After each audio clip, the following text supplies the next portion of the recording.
Assalamualaikum warahmatullahi wabarakatuh. Selamat datang kembali Bapak Ibu semuanya di Hari Channel. Semoga perjuangan kita akan membuahkan hasil yang maksimal. Oke, kali ini kita akan membahas tentang beberapa pertanyaan yang itu terkait dengan P3K paruh waktu ya. P3K paruh waktu loh. Misalkan saya untuk tahap 2 ini tidak lolos ya, karena formasinya hanya satu dan pelamarnya 5. Kemudian yang 4 itu gimana? Nah, kita bahas di sini ya. Regulasi pengangkatan paruh waktu itu, sudah diatur dalam keputusan Menpan RB nomor 16 tahun 2025. Di dalamnya ada beberapa ketentuan dan bagi siapa P3K paruh waktu, kemudian gajinya berapa ya, itu diatur. Kemudian skema pengusulannya gimana, pengangkatannya gimana. Di sini kita akan membahas beberapa jabatan yang dapat diisi oleh P3K paruh waktu. Di antaranya ada 7 ya. Ini tertulis di Kemenpan RB tadi, keputusan Menpan RB nomor 16 tahun 2025. Pertama ada guru dan tenaga kependidikan. Ini bisa mengisi P3K paruh waktu. Kemudian tenaga kesehatan.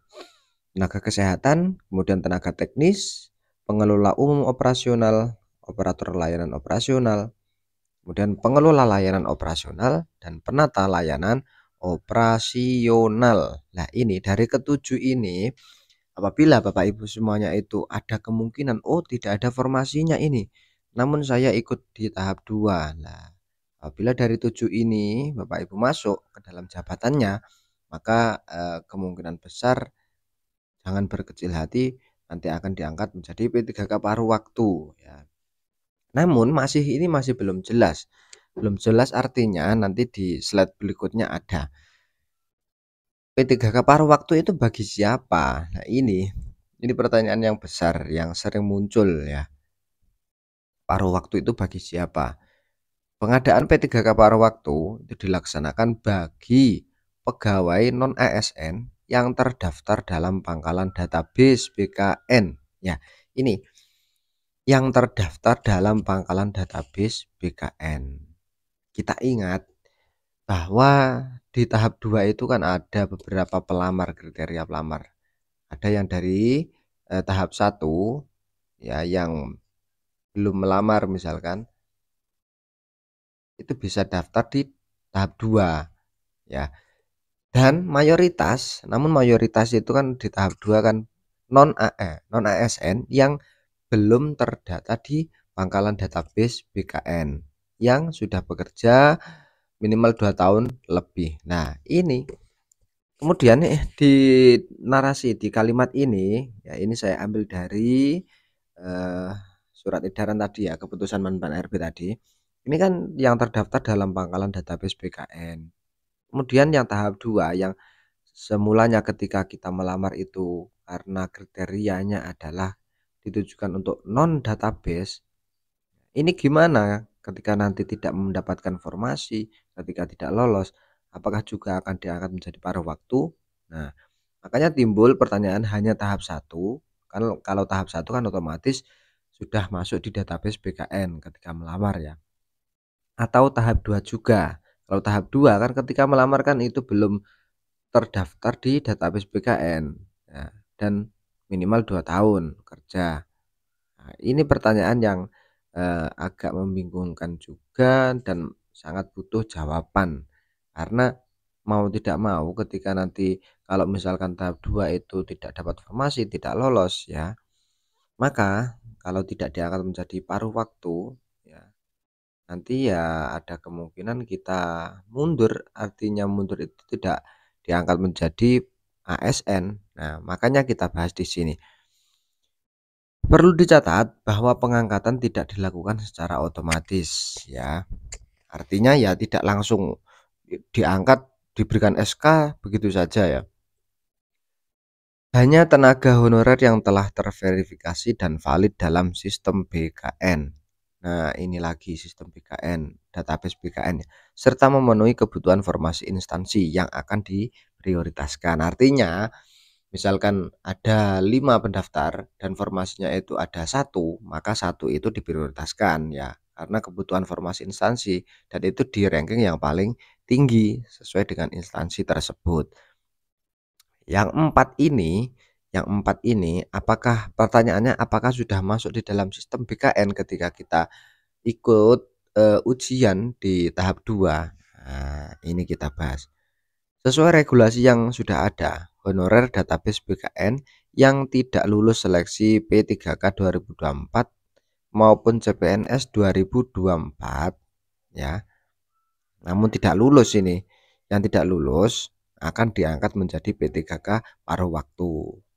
Artinya sesuai regulasi yang sudah ada ini bagi mereka yang sudah, terdaftar dalam pangkalan database BKN ya, itu akan diangkat menjadi P3K paruh waktu dengan ketentuan telah mengikuti seleksi CPNS tahun anggaran 2024 namun tidak lulus. Telah mengikuti artinya ya sudah ikut tes ya. Kemudian telah mengikuti seluruh tahapan seleksi P3K tahun anggaran 2024 namun tidak dapat mengisi lowongan kebutuhan. Artinya kebutuhannya itu minim lebih kecil daripada pelamarnya ya. Pelamarnya banyak kemudian lowongannya itu sedikit ya, dan telah mengikuti seluruh tahapan seleksi P3K.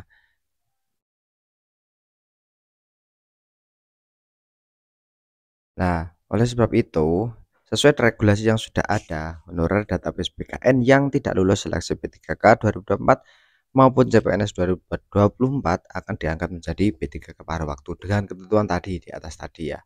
Di atas tadi masuk dalam database BKN. Dan ini ada kabar gembira disampaikan Kepala Badan Kepegawaian dan Pengembangan Sumber Daya Manusia Kota Mataram ya, Provinsi NTB, Bapak Taufik Priyono. Ada beberapa berita ya yang menjelaskan bahwa Bapak Taufik Priyono ini menjelaskan seperti ini. Pegawai paruh waktu tahap pertama masuk database BKN dulu baru tes ya. Ini untuk tahap pertama itu kan sudah masuk database dulu, kemudian baru melaksanakan tes. Namun tidak lulus, tidak dapat mengisi informasi. Nah, itu bisa diangkat menjadi P3K paruh waktu. Sedangkan tahap 2 tes dulu baru masuk database BKN. Berarti yang tahap 2 itu kita melakukan tes dulu, baru di dalam setelah tes itu kita bisa masuk di dalam database BKN. Nah, sesuai dengan pernyataan atau perkataan yang diungkapkan yang diberikan oleh Bapak Taufik Priyono ini, untuk tahap 2 yang awalnya non database BKN itu setelah mengikuti seleksi maka, yang bersangkutan adalah sudah masuk di dalam database BKN dan artinya itu dapat diangkat menjadi pegawai P3K paruh waktu ya, paruh waktu selama, peserta tersebut yang bersangkutan tersebut sudah mengikuti semua alur seleksi, tahap 2 ini ya, tahap 2 ini. Oke, seperti itu.